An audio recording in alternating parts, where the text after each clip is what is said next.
Oh my God. Too Close to Home, season 2, episode 7. What is it called? Child Mercury. Listen, did y'all see that preview for next week? Did he touch Rebel? Wow. I mean, like, it was building up to it, and Mac told your ass not to go. He was telling her on this episode, Dave's scene started off where it left off last week when she was finna leave out and go see Eli. Mac was telling her, no, don't go, don't go, don't go. If you gonna now on this one, he was like, if you gonna go, I'ma go too. She gonna say, I know you not believing what they telling us and all that shit. He was like, hell yeah, I believe that shit. Now see, let me tell you something. A little I don't want to call her no bitch because she a kid.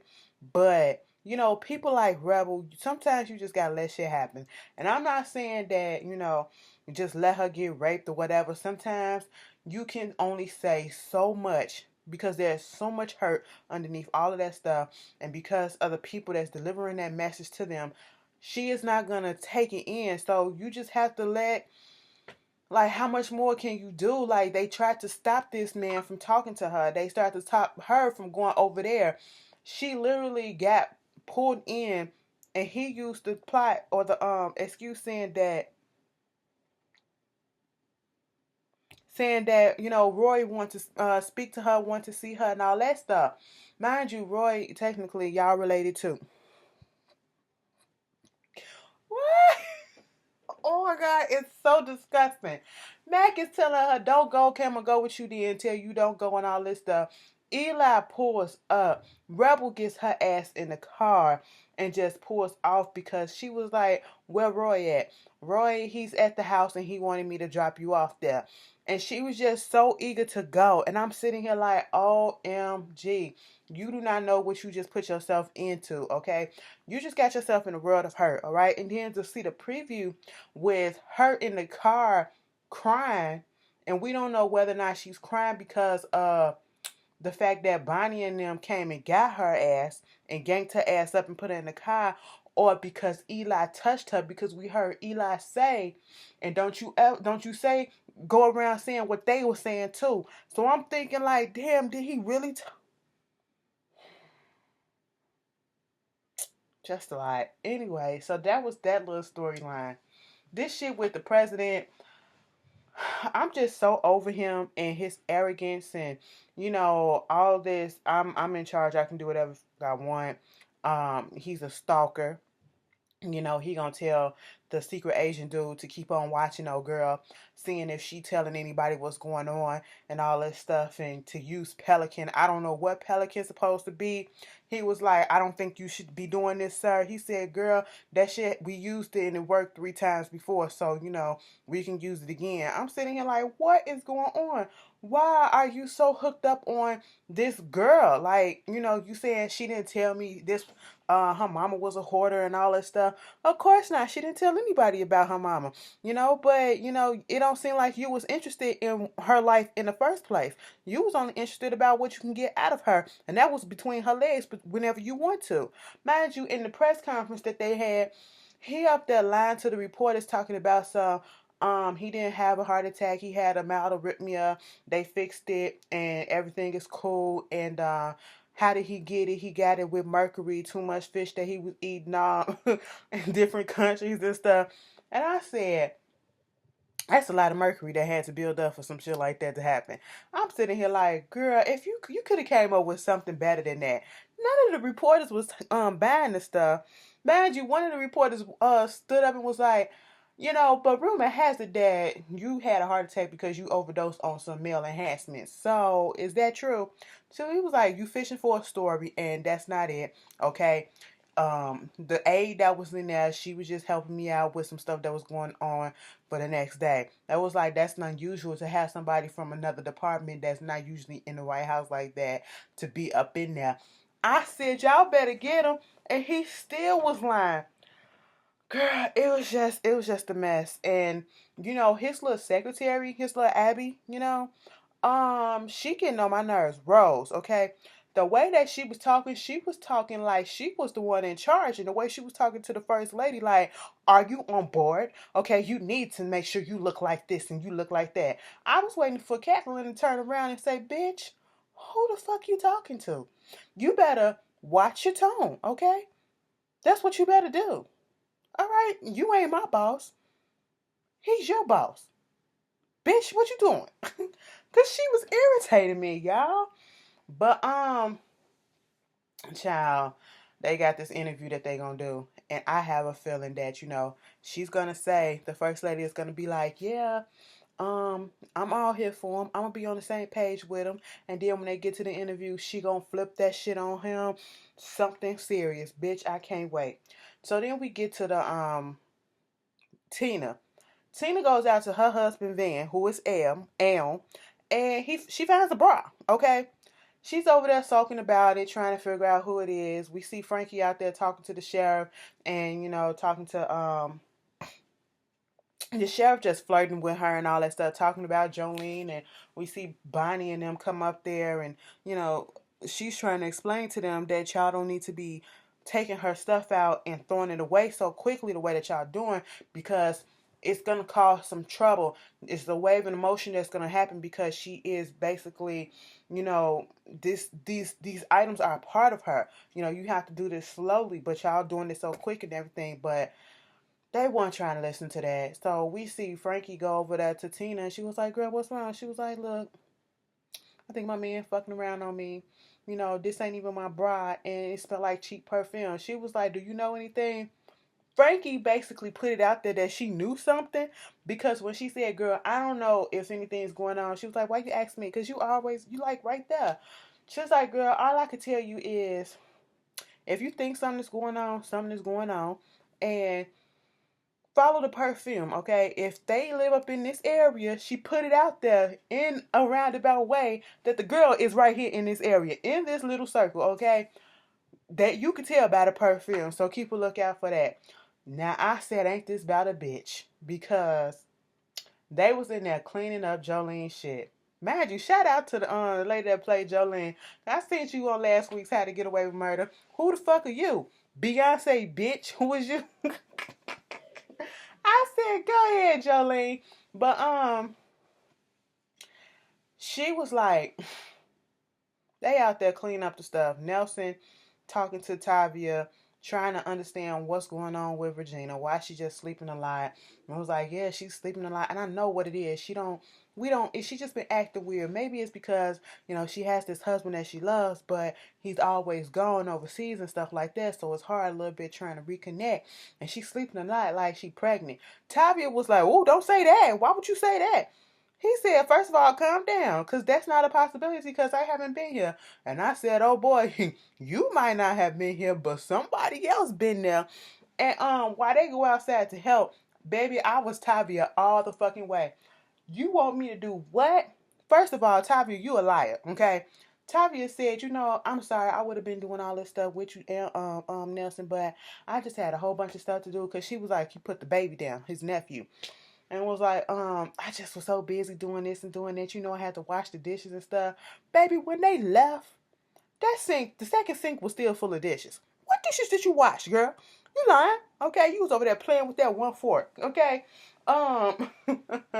They go out there. Tavia was so mean when she said, I ain't finna go out there and clean that shit up. Bitch, it stank up in there. It's dirty as fuck. That ain't my issue. Listen, I do not like anything that looks disgusting. I don't like stuff that smells. I can't do it, baby. Like, I couldn't be a garbage person for no amount of money in this world, because my stomach just won't handle it. My skin crawls when I see trash and mud. Like when it's raining outside, and like how the snow made it so muddy, and the streets disgusting and stuff and dirty and grimy. I can't deal with that, because it just makes me disgusting. I don't like to step on it, and when I see people just freely stepping in shit, it just makes me so disgusting. So I was like, girl, listen, I understand you. When she actually went out there, the only thing that she did was pick that piece of paper up and throw it in the dumpster and say, what? That's all I can handle. I wouldn't even did that. I would have said, okay, y'all can pick that piece up and go over there and do that. No, listen, I can't do this. My stomach is just fucked up, okay? It's just not gonna work. It's not gonna work. All right. So after that, Nelson was out there. Shelby walks up on Nelson, was like, hey, Nelson, where's Regina at? It was like she in there asleep. I come in there and wake her up, and I was wondering why Nelson was like, since when you want to know about Regina? Until Shelby gets into the trailer, and her and Regina having this conversation like, wait a minute, you can't be up in here because they don't know that we cool and I'm cool with you when we doing this and doing that. And especially Nelson, and she was like, bitch, they know now. And I was like, oh, so what y'all be doing? From the conversation, she was like, girl, because Regina said she ain't going out there to help either, all right? I was like, you ain't jumping in no dumpster unless there's some men's in there. I said, Shelby, you better tell the truth. And when she said that, Regina was like, shh, you don't say no stuff like that. I said, so wait a minute.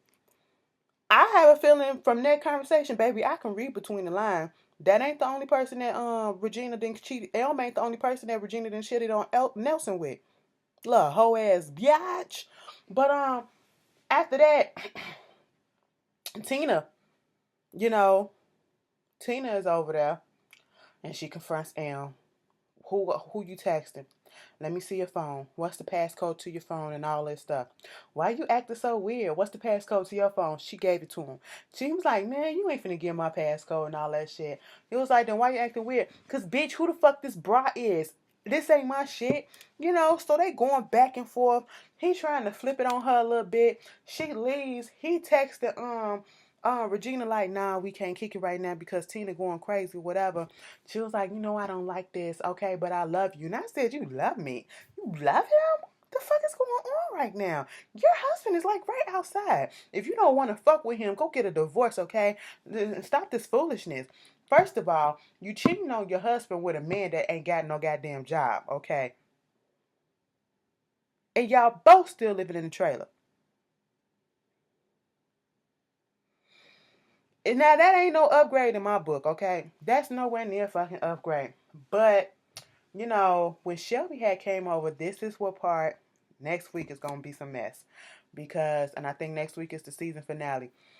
When Shelby came over to Regina's, she found the perfume on the desk on the table and was like, who's this? And Regina was like, mine's, and she sprayed it on herself. That's the cheap perfume that Tina is gonna mistake and try to whoop Shelby's ass because she sprayed it all on her. Shelby was like, bitch, first of all, I ain't fucking with your man, okay? You got the wrong hoe, alright? One of these hoes doing it, but it ain't me, okay? Mind you, they was cleaning out Jolene's shit at the end. Before that, I'm gonna say that to the end. We go over there to Brody house. Brody and his daddy sitting on the porch. They having a conversation. He's not really lucid because he was like, how old are you, daddy? Because he just kept on saying he sees this person every day. He's always here night and day. And he was like, daddy, how old are you? He was like, I'm 22 years old. Okay. So Brody gets a phone call from Nelson telling them that he's not going to be able to come over, but he's over there helping Jolene do the clean up the house. And Brody was like, cool, I can come down there and help and all that stuff. He was like, okay, fine. So upstairs, we have Victor and Valerie sitting on the bed, and then Dex come in with a chair, and they have this conversation. He was like, of all the people, why would you go back to him?